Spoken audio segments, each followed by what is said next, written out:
Halo semuanya, Assalamualaikum. Kembali lagi di channel YouTube teman Kania. Selamat tahun baru buat semuanya. Mudah-mudahan resolusi kita di tahun 2023 bisa terwujud ya. Dan yang terpenting sih kita selalu diberikan nikmat sehat walafiat. Amin. Dan di sana itu pintu masuk untuk pejalan kaki karena kita sudah ada di Stasiun Bekasi. Kita mau naik kereta api jarak jauh yaitu ke Purwokerto. Nah, di samping tangga ini ada tangga rem untuk yang disabilitas. Nanti naiknya itu pakai lift ya. Nah, yang capek naik tangga bisa pakai eskalator. Gak perlu khawatir, sekarang semua sudah dimudahkan. Dan juga ini tuh bukan malam ya, gelap-gelap gini tuh sebenarnya sudah subuh. Sekitar jam 4 atau jam setengah 5, tapi belum subuh. Karena kita itu berangkat dari rumah sekitar jam 3-an. Jadi pengennya sih lebih santai aja, nggak terburu-buru. Nah, di atas kita langsung cetak tiketnya. Karena kalau misalkan mau masuk stasiun kereta api yang naik kereta api jarak jauh tuh nggak pakai kartu yang ngetap itu loh, yang biasa dipakai buat KRL. Jadi langsung aja cetak tiketnya, terus kita ke petugasnya untuk di-scan tiketnya.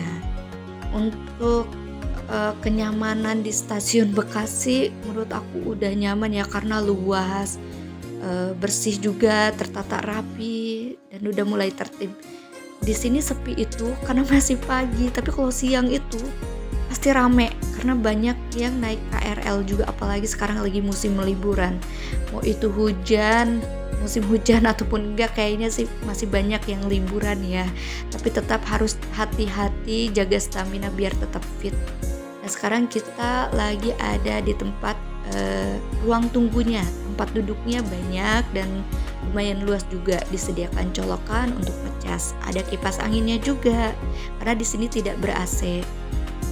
Dan di samping tempat duduk itu kita bisa ngelihat kaca, di bawah itu ada tempat parkir motor. Jadi kalau misalkan kalian yang parkir motor itu, helmnya lebih baik dititipkan ke tempat penitipan helm biar kalau hujan itu nggak kebasahan.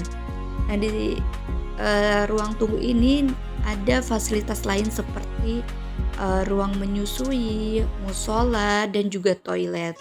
Nah, di ruangan musola itu ber-AC dan tersedia juga mukena dan sejadahnya. Jadi kalau misalkan kalian lupa atau nggak bawa, masih bisa pakai mukena atau sejadah yang sudah disediakan. Meskipun kemarin sempat corona ya, mukena itu tidak ada di setiap musola tempat umum. Nah, sekarang kita sudah dapat pengumuman dari petugas kalau kereta kita tuh mau datang. Jadi kita disuruh turun untuk siap-siap menunggu kereta datang.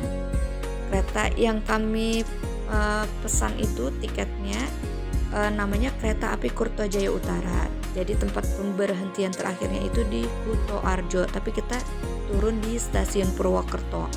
Nah, tiket kereta api yang kita pesan ini kelas ekonomi premium gerbong 2. Per orangnya itu Rp290.000. Jadi kalau menurut aku sih masih harga terjangkau lah ya kalau kita mau pergi-pergian jarak jauh menggunakan transportasi umum kereta api.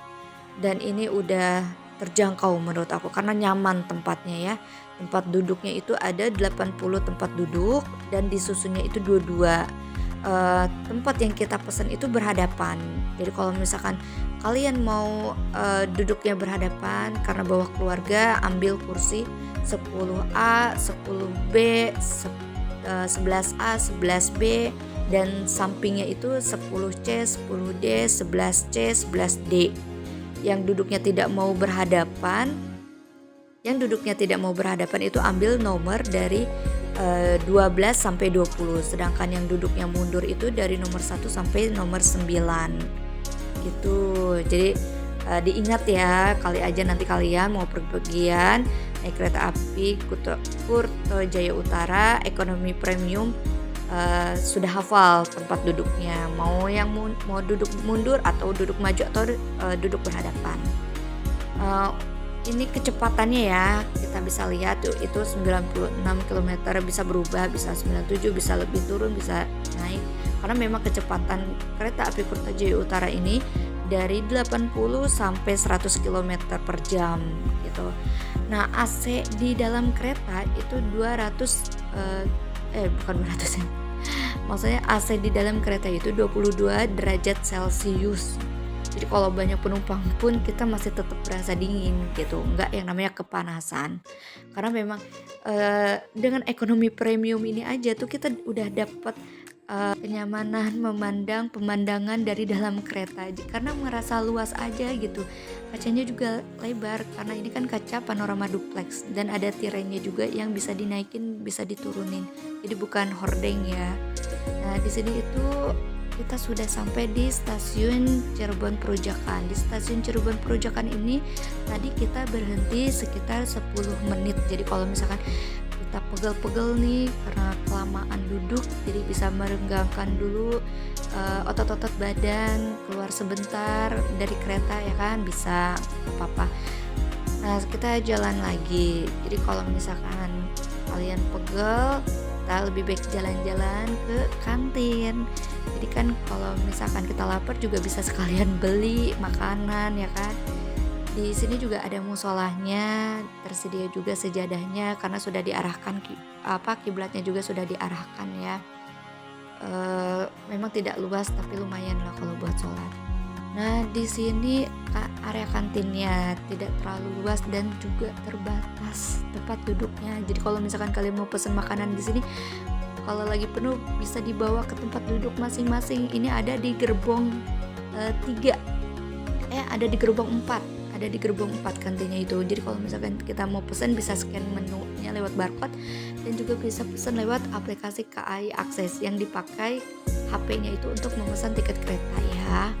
Nah, harga nasi gorengnya ini kalau nggak salah sih dari harga 30 sampai 35.000 gitu. Aku lupa pastinya berapa. Dan untuk rasanya sih hambar kalau menurut aku ya. Karena memang merahnya tuh bukan merah pedas tapi hambar, nggak apa-apa. Nah, ini ada fasilitas lain dari kereta api yaitu ada toilet. Toiletnya juga 2. Jadi kalaupun ngantri nggak terlalu ngantri banget karena memang tiap gerbong pasti ada toiletnya. Kalau di sini toilet gerbong 2 penuh, bisa ke toilet gerbong yang lainnya. Nah, kalau toilet laki-laki itu toilet jongkok jadi agak lebih luas ya. Kalau toilet perempuan itu toilet duduk. Jadi agak sempit aja kalau bawa anak kan kita harus masuk berdua gitu kan. Nah, tersedia juga kayak sabun cuci tangan, tisu, tapi kadang habis juga sih. Ada plastiknya juga tuh buat naruh sampah dan ada tempat pembuangan sampahnya juga tuh di lubang yang itu ya. Nah, sebelum kita buang air kecil atau buang air besar itu pastikan kita cek dulu ya airnya ada atau enggak di wastafel. Karena kalau misalkan ada kan aman kalau kita mau buang air kecil ya kan. Soalnya aku pernah waktu pas lagi ke Bandung itu, waktu naik kereta api Parahyangan. Nah, masih agak jauh sih dari stasiun Bandung, tapi airnya itu udah titik penghabisan gitu. Di luar tuh masih ada yang ngantri.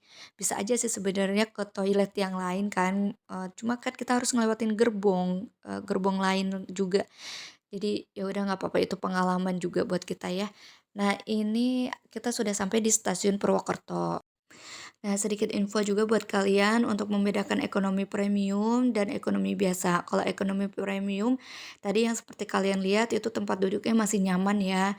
Nah, kalau ekonomi biasa itu pas kita pulang pakai kereta api Progo. Per orang itu Rp230.000 dari stasiun Kuto Arjo sampai di stasiun akhir itu Pasar Senen. Nah, tempat duduknya itu 3 2 disusunnya, 3 2 dan semuanya berhadapan. Misal kayak 1 2 berhadapan, 3 3 4 berhadapan, 5 6 berhadapan dan seterusnya. Nah, yang kita kira itu kita duduknya berhadapan, ternyata enggak, saling ngebelakangin. Ya udah nggak apa-apa buat pengalaman kita nyobain ekonomi biasa. Nah, untuk AC-nya sendiri itu 25 derajat Celcius. Karena disusun 3 2 itu jadi kan penumpangnya lebih banyak ya daripada yang disusun 2 2. Dan toiletnya itu cuma 1 di tiap gerbong, dan airnya tuh kotor, kuning gitu, ya ampun beda kan sama tadi yang ekonomi premium tuh bersih, ini kuning. Jadi kirain tuh kayak belum disiram ternyata memang airnya kuning gitu.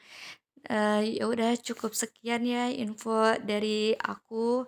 Mudah-mudahan kalian gak bosen untuk nonton terus video-videoku selanjutnya. Terima kasih. Assalamualaikum. Bye.